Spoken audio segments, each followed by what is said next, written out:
Hello મિત્રો, તો સવારના વાગી ગયા છે 8:30. જય દ્વારકાધીશ. એક્સરસાઇઝ ને એવું બધું કરી લીધું છે મિત્રો. આપણે જોઈ શકો તો તમે પરસેવો ને બધું થઈ ગયું છે. હવે આપણે આજે કામ છે તો પાણી છાંટવાનું છે બધા ઝાડવાને. વાતાવરણ તો વરસાદ જેવું જ છે, જોઈ લો. પણ આપણે છે ને પાણી છાંટી દઈએ. બહુ નથી છાંટવું, થોડું થોડું છાંટી દઈએ કે વરસાદ આવે તો વધી જાય ભાઈ પાણી. જમીન ધોવાઈ જાય તો મૂળિયા દેખાઈ આવે, એટલે થોડું થોડું પાણી છાંટી દઈએ આગળ અને પાછળ બે જગ્યાએ. અને આપણે એક્સરસાઇઝ ને એવું કરી લીધું છે, એટલે હવે આપણે ખાલી નાસ્તો કરવાનો બાકી છે. તો નાસ્તો કરીને તમને મળીએ. તો હલો મિત્રો, એઝ યુઝ્યુઅલ આપણે કેળા અને દૂધનો નાસ્તો બનાવી લીધો છે. તો આપણે નાસ્તો કરી લઈએ.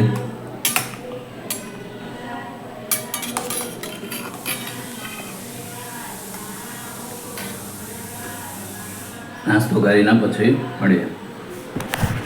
હલો મિત્રો, તો બપોરે આપણે જમવા માટે આવી ગયા છે. આજે જમવામાં એકદમ સિમ્પલ છે. બટેકા પૌવા, કેરી અને છાશ ઠંડી ઠંડી. બસ આજે એકદમ સિમ્પલ મેનુ ખાવું હતું આપણે, એટલે આ જ બનાવડાવ્યું છે. તો ચાલો બધા મિત્રો, જમવા માટે આપણે જમી લઈએ, પછી તમને મળીએ. તમારા ગામમાં વરસાદ આવ્યો છે કે નહીં, કોમેન્ટ જરૂર કરજો. અને વાવાઝોડું કેવું આવ્યું હતું ને કેટલું નુકસાન થયું હતું એ પણ કોમેન્ટમાં જણાવજો. તો જમીને તમને મળું.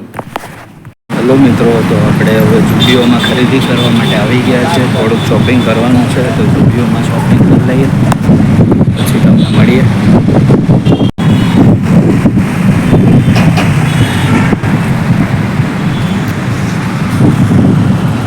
મિત્રો, તો આપણે શોપિંગ કરી લીધી છે ઘણી બધી. તો બધું કરવું.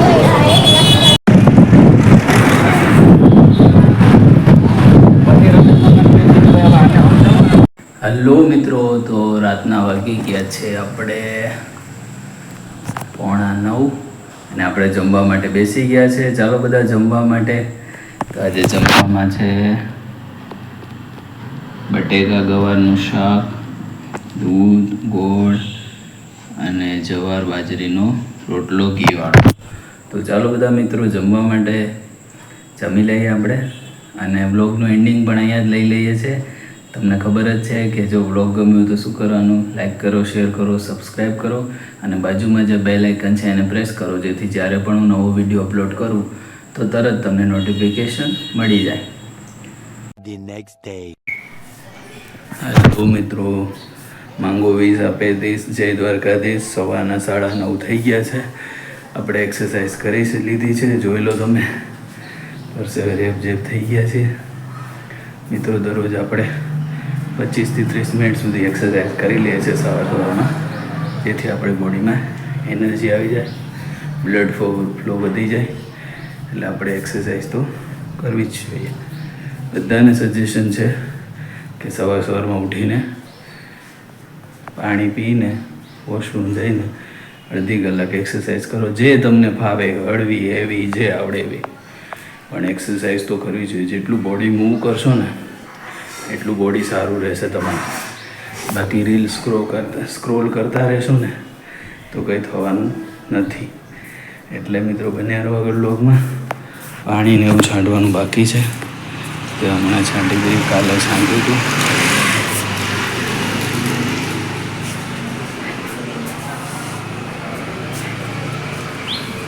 કાલે બધે છાંટ્યું હતું, પણ પછી મિત્રો વરસાદનું વાવાઝોડું એકવાર આવ્યું પછી તો ઉકળાટ બહુ થાય છે. પહેલાં કરતાં ગરમી વધી ગઈ હોય ને એવું લાગે છે. તો જોઈએ હવે શું થાય છે, ક્યારે પાછો વરસાદ આવે છે અને ક્યારે ઠંડક મળે છે. તો અત્યારે તો કંઈ નહીં, આપણે નાસ્તોને એવું કરી લઈએ, તો મળીએ તમને ત્યારે. હલો મિત્રો, તો આપણે હવે કેળું લઈ લીધું છે અને આપણે એનું બનાવી લઈએ કેળાનો દૂધનો નાસ્તો. હવે આપણે એમાં એડ કરી દઈશું મધ અને દૂધ. તો મિત્રો આપણે કેળા, દૂધ અને મધ એડ કરી દીધું છે અને ઉપરથી કાજુ નાખી દીધા છે, કાજુ એડ કરી દીધા છે. તો ચલો મિત્રો આપણે ખાઈ લઈએ, પછી તમને મળીએ.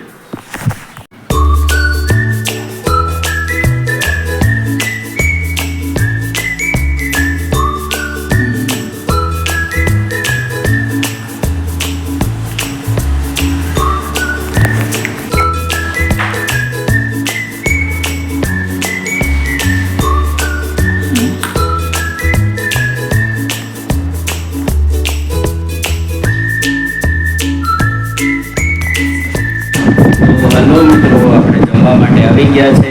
આજે જમવામાં છે એઝ યુઝ્યુઅલ પાલકવાળી દાળ, ભાત. આ મિત્રો આપણે લીંબુ તોડ્યું છે, આપણું પહેલી વખત આપણું જે ઝાડ છે ને લીંબુનું, એમાંથી ફર્સ્ટ ટાઈમ આપણે લીંબુ કાઢ્યું છે.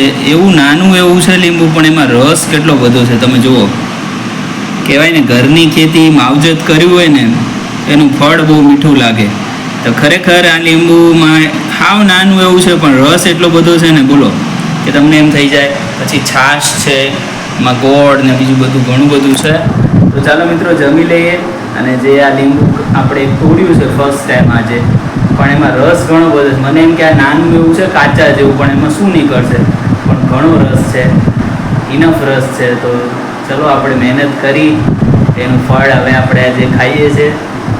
તમારા પણ ઘરમાં ક્યાંય નાની મોટી જગ્યા હોય અથવા કુંડું લાવીને આવા નાના નાના છોડ અને ઝાડ ઉગાડીને ઘરમાં જ તમે તમારું કિચનમાં લગતું આવું બધું તમને મળી રહે એમાંથી, અને ઓર્ગેનિક એકદમ ઘરનું. આપણને ખબર છે કે આપણે ખુદે પાણી પીવડાવ્યું છે, એટલે આપણને એની શુદ્ધતાની તો ખબર જ હોય.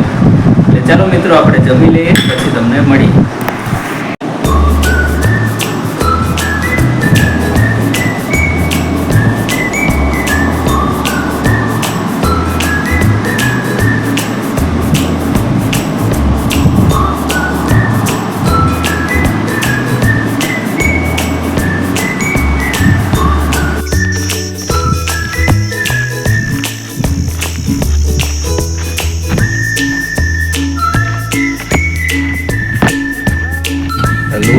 તો આપણે ચાલવા માટે આવી ગયા છીએ, અને અડધી કલાક ચાલુ અને સરસ છે. અને બસ વરસાદ જેવું થયું છે.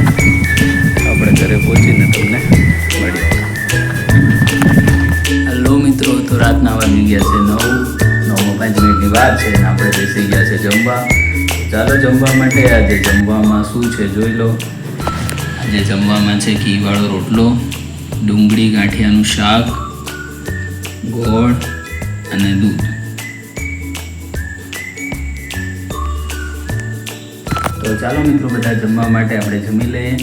એક્સરસાઇઝ ને એવું કરી લીધું હતું, પાણી પીવડાવી દીધું હતું ઝાડવાને, અને પછી આપણે અત્યારે જમવા બેસી ગયા છે. તો બ્લોગનું એન્ડિંગ પણ અહીંયા જ લઈ લઈએ. તમને ખબર જ છે શું કરવાનું છે. જો બ્લોગ ગમ્યો હોય તો લાઈક કરો, શેર કરો, અને હજુ સુધી આપણી ચેનલને સબસ્ક્રાઈબ ના કરી તો જલ્દીથી સબસ્ક્રાઈબ કરી દો. અને બાજુમાં જે બેલ આઇકન આવે છે એને પણ પ્રેસ કરી દો, જેથી જ્યારે પણ હું નવો વિડીયો અપલોડ કરું તો નોટિફિકેશન તમને મળી જાય, એટલે તમે કોઈ વિડીયો મિસ ના કરો. તો મિત્રો મળીએ. ગુડ નાઇટ, જય દ્વારકાધીશ.